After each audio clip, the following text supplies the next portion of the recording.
నమస్తే రైతు సోదరులకు శుభోదయం. నేలతల్లి కార్యక్రమానికి స్వాగతం. నేను షీల. దేశీ గోవులు లేని రైతులు ప్రకృతి సేద్యం చేయలేరా? ఆవు ఉంటేనే సాగు సజావుగా సాగుతుందా? మొక్కలకు పోషకాలను అందించాలంటే రసాయన ఎరువులపైనే ఆధారపడాల్సిందేనా?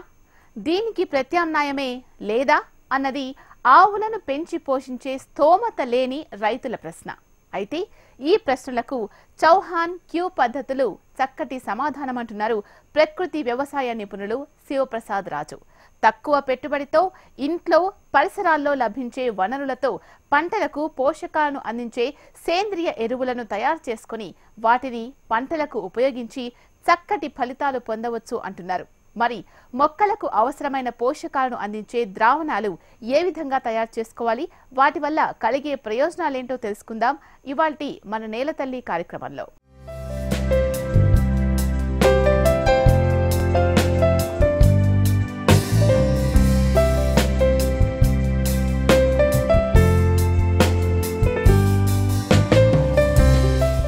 వెదురు ఆకుల రసంలో నత్రజని శాతం అధికంగా ఉంటుంది. అందుకే వాటి ఎదుగుదల అంత వేగంగా జరుగుతుంది. స్థానికంగా లభించే వెదురు ఆకులతో తయారు చేసిన ద్రావణం పంట ఎదుగుదలకు ఎంతగానో తోడ్పడుతుంది. సాధారణంగా రసాయన సేద్యంలో యూరియా వేస్తే పొలం పచ్చబడి ఎదుగుదల ఏ విధంగా ఉంటుందో అదే విధంగా ఈ వెదురు ఆకుల ద్రావణం పిచికారీ చేస్తే పొలంలోని మొక్కల పెరుగుదల ఆ విధంగానే ఉంటుంది. మరి ఈ వెదురు ఆకుల ద్రావణం ఏ విధంగా తయారు చేసుకోవాలి? తయారీ సమయంలో తీసుకోవాల్సిన జాగ్రత్తలేంటి? పంటకు పిచికారీ చేసే సమయంలో పాటించాల్సిన మెళకువలేంటో ఇప్పుడు చూద్దాం.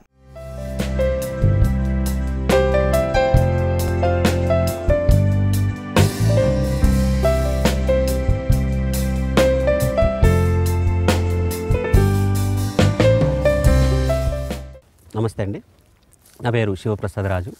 ఈరోజు మనము ప్రకృతి వ్యవసాయం లోపల మొక్కలకు కావాల్సినటువంటి ఒక పోషకాలు ఏ విధంగా తయారు చేసుకోవాలనే ఒక అంశం చూద్దాం. డాక్టర్ చౌహాన్ క్యూ దక్షిణ కొరియాకు సంబంధించినటువంటి శాస్త్రవేత్త, న్యాచురల్ ఫార్మింగ్ సంబంధించి ఆయన చెప్పినటువంటి యొక్క సిద్ధాంతాల లోపల ఆయన పద్ధతుల లోపల ఈ యొక్క వెదురు ఆకులతోటి మనకి మొక్కలకి కావాల్సిన పోషకాన్ని ఏ విధంగా చేసుకోవచ్చు అనే యొక్క విషయం చూద్దాము. అయితే ఇక్కడ మనం తీసుకున్నాం వెదురు ఆకులు తీసుకున్నాం.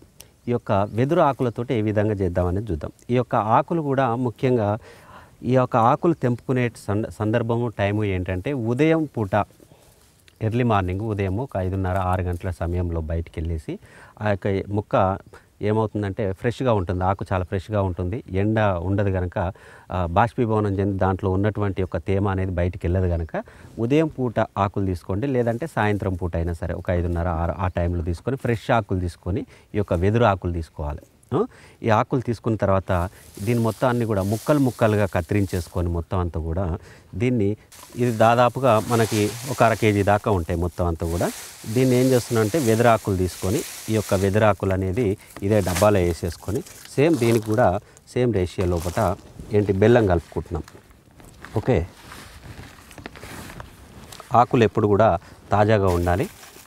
ఓకే, బెల్లం కలిపేస్తున్నాం మొత్తం అంతా.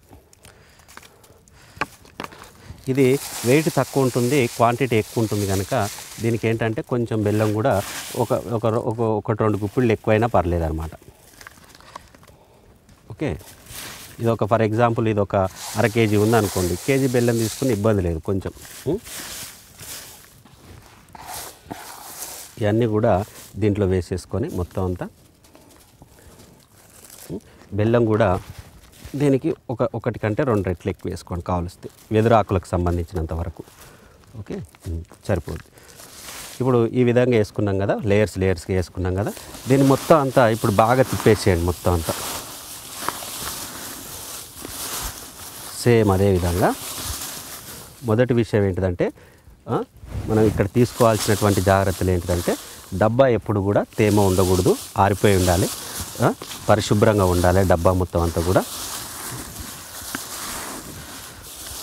వేసుకొని దీన్ని వీలైనంత వరకు ఈ ఆకుల్లో ఉన్న తేమ తర్వాత ఈ బెల్లానికి కొంచెం అంటుకుంటుంది. బెల్లం కూడా ఏమవుతుందంటే గాలి తగిలితే మనకి ఇది లిక్విడ్ ఫామ్గా తయారవుతుంది మొత్తం అంతా.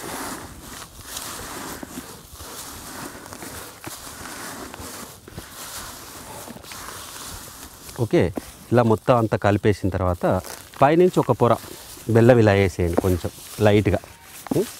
ఓకే, సరిపోద్ది. ఓకే, ఇలా బెల్లం వేసేసిన తర్వాత దీన్ని ఏం చేయాలి, కొంచెం గట్టిగా ఇలా ప్రెస్ చేసి పెట్టేసేయండి మొత్తం అంతా.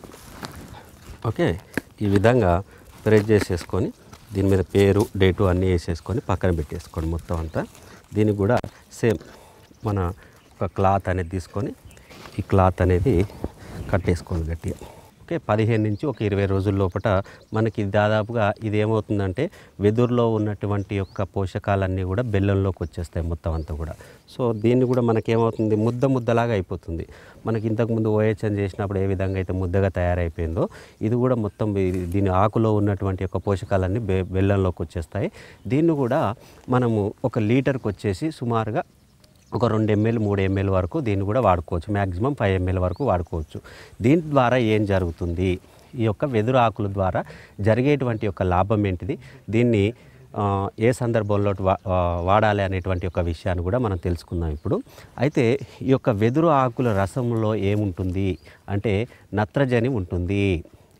ఏంటి నత్రజని అంటే నైట్రోజన్, యూరియా అనేది దీని లోపల వాడుక భాషలో చెప్పాలంటే యూరియా వేస్తే ఏ విధంగా అయితే పొలం పచ్చబడి గ్రోత్ ఏ విధంగా వస్తుందో ఆ విధంగా నైట్రోజన్ ఫార్మేషన్ ఉంటుంది కనుక ఇది మొక్కల యొక్క పెరుగుదలకు చాలా ఉపయోగకరంగా ఉంటుంది.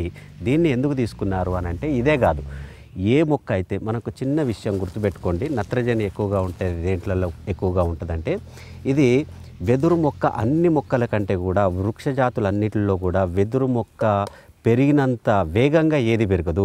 వెదురు మొక్కల యొక్క గ్రోత్ ఫాస్ట్గా ఉంటుంది కనుక దీని ఆకులు తీసుకొని దీని ఆకుల రసాన్ని కూడా మనం ఈ యొక్క మొక్కలకి వాడినప్పుడు ఏమవుతుందంటే మొక్కల యొక్క గ్రోత్ కూడా ఈ యొక్క వెదురు మొక్క ఏ విధంగా పెరుగుతుందో చూడంగానే ఇప్పుడు ఇలాగే ఉంటుంది. మళ్ళీ ఒకరోజు వర్షం పడి ఉరుములు వచ్చినాయంటే చూస్తే మళ్ళీ 4 ఫీట్లు 5 ఫీట్లు పెరిగిపోద్ది. ఈ యొక్క మొక్కల యొక్క గ్రోత్ పెరుగుదల అభివృద్ధి కూడా చాలా వేగంగా ఉంటుంది. ఇదే అని కాదు, మీకు ఇదే రకంగా ఏ మొక్కలు అత్యంత ఫాస్ట్గా పెరుగుతాయో ఆ మొక్కల యొక్క రసాలను కూడా కొన్ని మనం తీసుకోవచ్చు అన్నమాట. ముఖ్యంగా అన్నిటికంటే మనకు అందుబాటులో ఉండేటువంటిది చాలా ఫాస్ట్గా పెరిగేటువంటి ఒక మొక్క వెదురు మొక్క కనుక ఈ యొక్క వెదురు మొక్కల నుంచి కూడా ఈ విధంగా తయారు చేసుకోవడం ద్వారా మొక్కలకి నైట్రోజను ఖచ్చితంగా ఫాస్ట్ గ్రోత్ ఉంటుంది. ఆకుకూరలు కానీ ఇప్పుడు ముఖ్యంగా ఇప్పుడు ఆకుకూరలు ఉన్నాయి, ఏది ఫాస్ట్గా పెరగాలి మనకి ఇది 30-35 రోజుల లోపటే మనకి ఏదన్నా ఆకుకూర వేసాం అనుకోండి, మెంతికూర ఒక 10 రోజుల నుంచి మొదలవుతుంది, పాలకూర 30 తర్వాత దాని లైఫ్ అయిపోతుంది, ఒక 30-35 తర్వాత మనం కట్ చేసేయాలి లేకపోతే ముదిరిపోయినట్టు.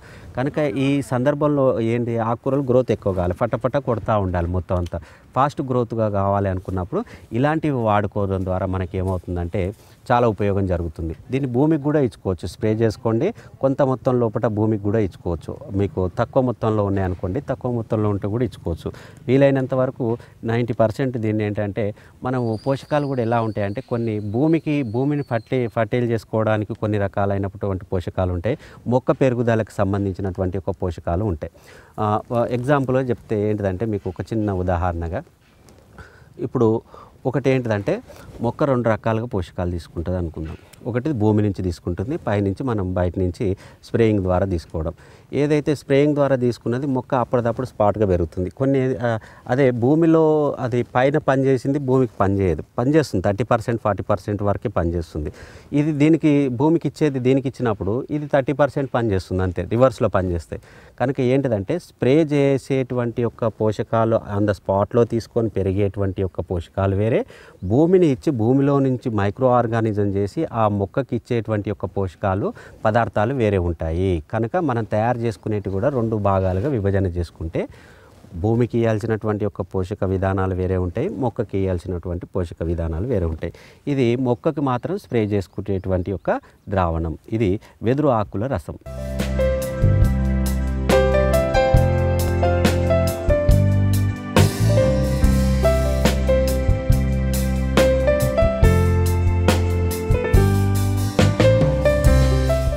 చౌడు నేలలను గుల్లబార్చడంలో, భూగర్భ జలాలను అభివృద్ధి పరచడంలో, మొక్కల్లోని వేరు వ్యవస్థకు పోషకాలు అందించడంలో శాస్త్రవేత్త చౌహాన్ క్యూ రూపొందించిన ల్యాబ్ ద్రావణం ఎంతగానో ఉపయోగపడుతుంది. అంతేకాదు లాక్టిక్ యాసిడ్ బ్యాక్టీరియా ఎండ వేడిమి నుంచి పంటలను కాపాడుతుంది.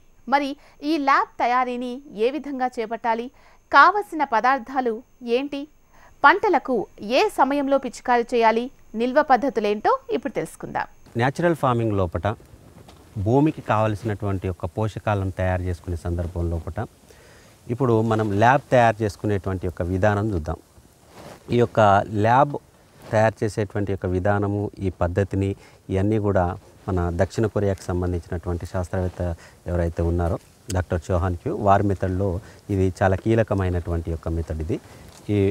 దీన్ని తయారు చేసుకునే విధానం, ఎలా వాడాలి, ఎంతెంత వాడాలి, ఏ ఏ సందర్భంలో వాడాలి, దీని యొక్క ఫలితాలు ఏ విధంగా ఉంటాయనే విషయం కూడా చూద్దాం. ముందుగా మనం ఏం చేస్తున్నామంటే దీనికి కావాల్సినవి ఏంటంటే ఆవు పాలు, తర్వాత బియ్యం కడిగిన నీళ్ళు, దీన్ని కలుపుకోవడానికి ఒక పాత్ర, ఇలాంటి డబ్బా ఒకటి. ఫస్ట్గా ముందుగా ఏం చేయాలంటే బియ్యం కడిగిన నీళ్ళు తీసుకోవాలి. ఈ బియ్యం కడిగిన నీళ్ళు ఏ విధంగా తీసుకోవాలి, ఏంటిది అనేటువంటి ఒక విషయాన్ని కూడా మనము చూస్తే, బియ్యం మన వీలైనంత వరకు పాలిష్డ్ బియ్యం కాకుండా, బాగా పాలిష్ చేసిన కాకుండా మన ముడి బియ్యం ఏవైతే ఉంటాయో ముడి బియ్యం తీసుకొని మొదటిసారి కడిగిన నీళ్ళు ఏ విధంగా వస్తాయో మొదటిసారి కడిగిన నీళ్ళని ఒక పాత్రలో పక్కన పెట్టుకోండి మొదటి రోజు. మళ్ళీ సాయంత్రం పూట కూడా మళ్ళీ అన్నం వండుతారు కదా, మళ్ళీ అన్నం వండిన తర్వాత ఆ నీళ్ళు కూడా వస్తాయి కదా, అవన్నీ తీసుకొని పక్కన పెట్టుకోండి. అలా ఏం చేయాలంటే ఒక 4-5 రోజుల వరకు అలా నిలువ పెట్టుకోవాలి. మినిమం ఒక 5 రోజులు అలా ఫర్మెంటేషన్ చేసుకోవాలి. ఓకే, ఫర్మెంటేషన్ చేసుకొని ఆ యొక్క బియ్యం కడిగిన నీళ్ళని ఒక 5 రోజులు ఏదైనా ఒక క్లాత్ కట్టేసుకొని పక్కన పెట్టేసుకోండి. ల్యాబ్ తయారు చేసుకోవడానికి ముందు బియ్యం కడిగిన నీళ్ళు కనీసం ఒక 4-5 రోజులు నిల్వ ఉన్నటువంటివి తీసుకోవాలి. మొదటిది తీసుకున్న తర్వాత దీనికి ఏం కావాలి అంటే ఆవు పాలు. ఓకే, ఆవు పాలు తీసుకున్నాను. ఈ ఆవు పాలు ఎంత రేషియోలో తీసుకున్నాము అంటే, బియ్యం కడిగిన నీళ్ళు 1 లీటర్ ఉంటే ఆవు పాలు 4 తీసుకోవాలి. బియ్యం కడిగిన నీళ్ళు 1/2 లీటర్ ఉంటే ఆవు పాలు 1 లీటర్. 1:4 రేషియో లోపల దీన్ని తీసుకోవాలి. ఎప్పుడు బియ్యం కడిగిన నీళ్ళు 1% ఉంటే పాలు 4% ఉండాలి. ఈ యొక్క 4%. ఇప్పుడు నేనేం చేశాను అంటే ఇది 1/2 లీటర్ వరకు నేను తీసుకున్నాను. ఏది బియ్యం కడిగిన నీళ్ళు. దీనికి ఎంత రేషియోలో కలుపుతున్నాను? 1 లీటర్ పాలు కలుపుతున్నాను. కనుక ఇప్పుడు ఏం చేస్తున్నాను అంటే ఇవి కూడా తాజా పాలు అయి ఉండాలి. మళ్ళీ డౌట్ రావచ్చు, కాచిన పాలా లేకపోతే మరగబెట్టినాయా, తోడుబెట్టినాయా, ఇవన్నీ కాదు. ఏది పచ్చిపాలే మొత్తం దీంట్లో వాడేది మనం పచ్చిపాలే. అయితే ఒకవేళ ఇన్ కేసు మీకు ఆవు పాలు దొరకని సందర్భంలో ఏమన్నా ఉంటే ఆవు పాలే ఎందుకు వాడాలంటే ఆవు పాల లోపల పోషకాలు కానీ ఇవన్నీ కూడా ఎక్కువ మొత్తంలో ఉంటాయి, మెడిసినల్ గుణాలు కానీ ప్రతి ఒక్కటి. ఈ యొక్క గేదె పాల కాడికి వచ్చేటప్పుడు ఒకవేళ అవి దొరకని పక్షం లోపల గేదె పాలు తీసుకోండి. ఒకవేళ ఇన్ కేస్ అది కూడా దొరకని పక్షము, ఇంకా హీనాతీనంగా అది కూడా దొరకలేదు, మాకు ఆ గేదెలు కూడా లేదు అని అనుకుంటే మార్కెట్ లోపల పాల లోపల వెన్న తీయని పాలు కూడా దొరుకుతున్నాయి. మనకి కొంచెం కాస్ట్లీ ఎక్కువ ఉంటాయి, ఒక 60 రూపాయలు 70 రూపాయల పాలు కూడా ఉన్నాయన్నమాట. సో అలాంటివి ఒకవేళ దొరికితే అలాంటివి తీసుకోండి. కానీ 99% ఏంటంటే వీలైనంత వరకు ఆవుది ఫస్ట్ ప్రియారిటీ, సెకండ్ ప్రియారిటీ గేదె పాలు తీసుకోండి. ఇక్కడ మనం తీసుకునేవి కూడా ఆవు పాలు. అయితే ఇక్కడ ఏం చేస్తున్నామంటే ఈ యొక్క 1/2 లీటర్ ఉన్నటువంటి యొక్క ఏది బియ్యం కడిగిన నీళ్ళు ఏవైతే ఉన్నాయో ఈ బియ్యం కడిగిన నీళ్ళని మొత్తం అంతా కూడా ఈ డబ్బాలో పోసుకుంటున్నాను మొత్తం అంతా. ఓకే, తర్వాత దీనికి ఏం చేస్తున్నాను, ఈ 1/2 లీటర్కి ఒక 1 లీటర్ ఈ యొక్క పాలు కలుపుతున్నాను.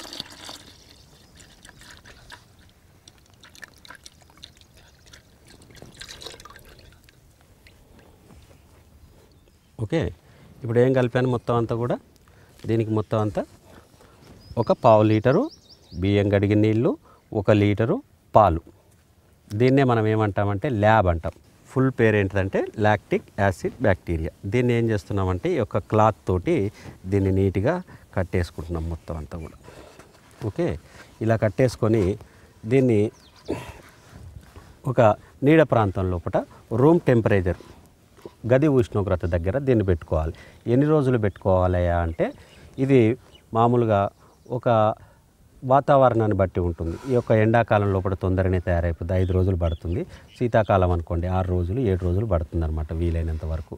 సో మనకి ఇక్కడ గుర్తుపెట్టుకోవాల్సింది ఏంటంటే ఇక్కడ దీన్ని రోజు కలపకూడదు, దీన్ని కలపకుండా పక్కన అలా పెట్టేసేయండి మొత్తం అంతా కూడా.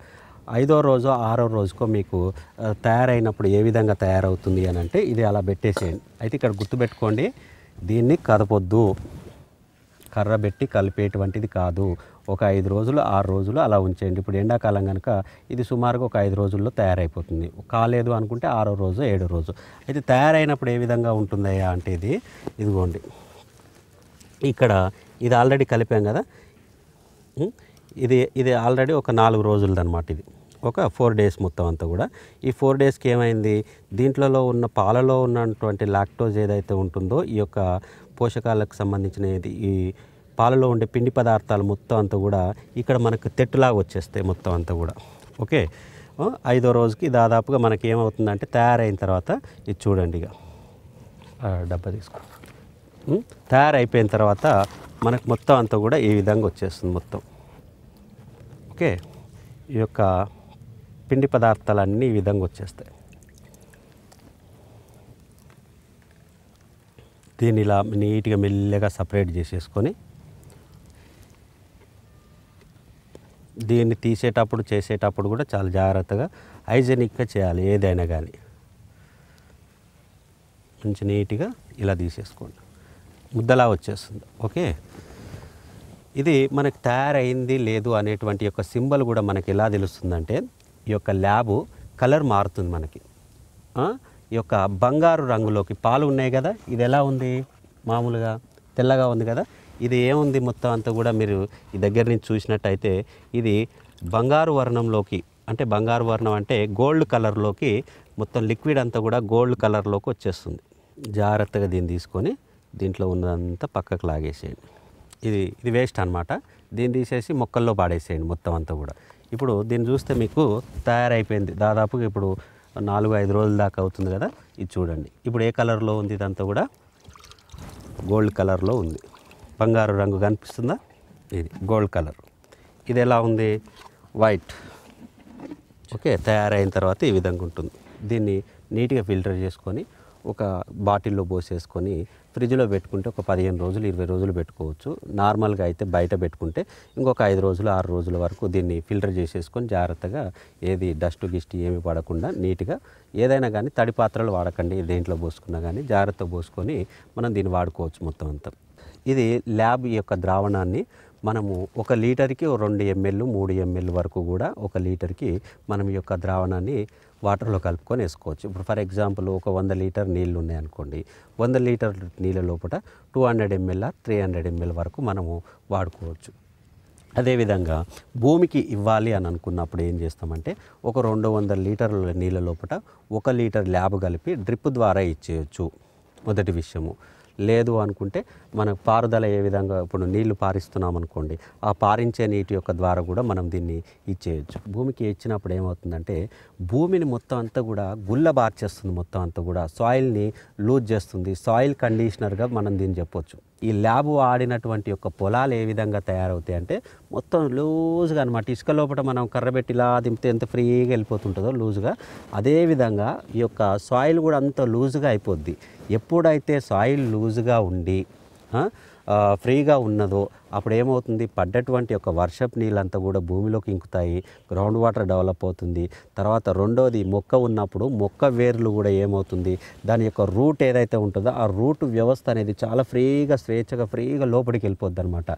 ఎంత రూట్ లోపలికి వెళ్ళగలిగితే దాని మొక్కకి అన్ని రకాలైనటువంటి పోషకాలు దొరుకుతాయి, దాని ఆరోగ్యంగా ఉంటుంది. తర్వాత పోషకాలు ఎక్కువ దొరకడంతో ప్రొడక్షన్ ఎక్కువ పెరుగుతుంది. ఈ మొక్కల మీద స్ప్రే చేసినప్పుడు ఏమవుతుందంటే మొత్తం అంతా ఈ యొక్క మొక్కల్లో ఇప్పుడు ఫర్ ఎగ్జాంపుల్ ఎండాకాలం ఉందనుకోండి, టెంపరేచర్లు బాగా పెరిగినప్పుడు ఎప్పుడైతే ఈ యొక్క ల్యాబుని ఏం చేస్తున్నామంటే ఈ జీవామృతంలో కలిపి కొట్టడం వల్ల, లేకపోతే జీవామృతం లేనప్పుడు ల్యాబ్ని సపరేట్గా కొట్టడం ద్వారా ఏమవుతుందంటే ఈ యొక్క ఎండ వేడి నుంచి కూడా బాగా మనకి తట్టుకోగలుగుతుంది. ఈ ల్యాబ్ ద్రావణాన్ని ఈ ఆవుల్లో కానీ గేదెల్లో కానీ పొదుగు వ్యాపు వ్యాధి అనేది చాలా ఇబ్బంది పెట్టేటువంటి ఒక విషయం. రైతులకు చాలా ఇబ్బంది కలిగేటి, నష్టం కూడా దాని నుంచే జరుగుతుంది. ఎప్పుడైతే ఇమీడియట్గా మీరు పాలు పిండేసిన తర్వాత మీరు చిన్న చిన్న స్ప్రేయర్స్ ఉంటాయి కదా, ఆ స్ప్రేయర్ లోపల 1 లీటర్ నీటికి ఒక 5 ml 10 ml వరకు దాంట్లో కలుపుకొని పాలు పిండగానే దానికి ఆ పొదుగుకి పశువులు ఏదైనా కానీ మీకున్నటువంటి ఆవు కానీ గేదెకి కానీ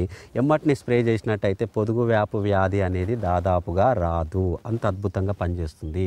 తర్వాత మీకున్నటువంటి యొక్క పశు పక్షాదులు ఏదున్నా కానీ ఈ యొక్క కనీసము ఇప్పుడు ఎండాకాలం అని కాదు, ఏ కాలం లోపటైనా కానీ వాటికి వాటర్ ఇచ్చినప్పుడు కోళ్ళు అయితే కోళ్ళు, లేకపోతే మేకలు అయితే మేకలు, పశువులు అయితే పశువులు, ఇంట్లో పక్షులు అయితే పక్షులు, ఏదైనా కానీ 1 లీటర్కి 1 ml 2 ml వరకు వాటి ఒక 100 లీటర్ నీళ్ళు ఓ బకెట్ పెడతారు కదా, బకెట్లతో దాపిచ్చారనుకోండి, 5 ml 10 ml దాంట్లో పోసి అది ఒక రోజు ఇడిచి రోజన్నా మీ వీలును బట్టి ఈ యొక్క ల్యాబ్ ద్రావణాన్ని దాంట్లో కలిపి ఇవ్వడం ద్వారా వాటి యొక్క ఆరోగ్య పరిస్థితి అనేది కూడా చాలా మెరుగుపడుతుంది. వాటికి వచ్చేటువంటి యొక్క రోగాల శాతం కూడా తగ్గిపోవడం జరుగుతుంది. ఒక పంటకే కాదు, మనుషులకి కానీ అన్నిటికీ కూడా ఒక అద్భుతమైనటువంటి ఒక సంజీవని లాంటిది మొత్తం అంతా. కనుక దీన్ని ప్రతి ఒక్క రైతు తన ఇంట్లో తయారు చేసుకొని చక్కగా తీసుకెళ్ళి పంటకు వాడుకోవడం ద్వారా అద్భుతమైన రిజల్ట్లు వస్తాయి. మీకు స్ప్రేయింగ్ చేసే కొలది మీకు రిజల్ట్ మారుతూ ఉంటుంది. కనుక ఖచ్చితంగా చాలా సింపుల్గా అయ్యేటువంటి ఒక తక్కువ ఖర్చుతోటి మనం ఎక్కువ దిగుబడి సాధించుకోవడానికి చాలా ముఖ్యమైనటువంటిది. ఇంకా ముఖ్యంగా చెప్పాలంటే మీ యొక్క భూమి సాయిల్ కండిషను దాని యొక్క పరిస్థితి మారాలంటే ఖచ్చితంగా ఈ యొక్క ల్యాబ్ను మించిందైతే వేరేది ఏమీ లేదని చెప్పొచ్చు. సేంద్రియ పదార్థాలతో నేలలో పంటకు పనికొచ్చే సూక్ష్మజీవులు పోషకాలు వృద్ధి చెందుతాయి.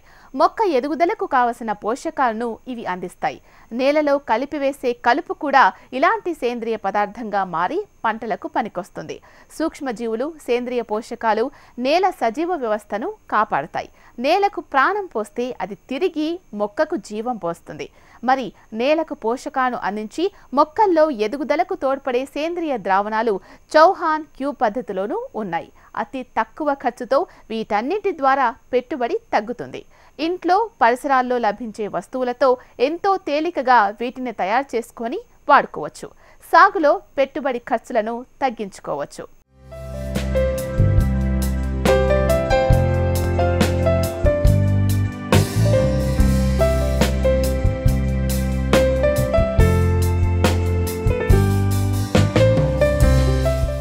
ఇది వాల్టి నేల తల్లి.